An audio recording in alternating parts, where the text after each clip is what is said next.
तर आज होता पतंग उडवायचा दिवस. तर आम्हाला आत्ता कळतंय की आज पतंग उडवायचा दिवस होता, म्हणजे संक्रांती होती. याला तर दिवस आत्ता आता मोबाईल बघितला तेव्हा मला माहित झाली की आज संक्रांती होती. याला सकाळी माहित होतं. याला माहित होतं आम्हाला बोलला नाही. आणि आत्ता जस्ट कंपनीतून आलो तर आम्हाला दिसतंय की रोडने अरे पतंग उडते आहे आज. काय म्हणजे ते संक्रांतीचं थोडस सीझन यायच्या पहिले पतंग चालू करून देतात ना लोक. आणि ते बघतो आम्ही त्यांना विचारतो का रे आज का, तेव्हा आज संक्रांती आहे ना. आम्ही, हो संक्रांती, बापरे. म्हणजे बघा, संक्रांती असून सुद्धा आज तिळगुळ भेटले नाही. कंपनीत आमच्या तिळगुळ पण नाही दिले. वाईट नशीब.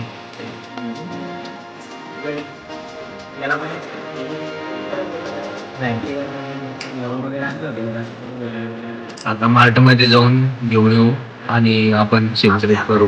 मार्ट आहे, मार्ट आहे आमच्या शेजारी. मार्ट मध्ये जातो, आमच्या तिळगुळ देतो आणि मकर संक्रांती सेलिब्रेट करतो. तुम्हाला पण मकर संक्रांतीच्या हार्दिक शुभेच्छा.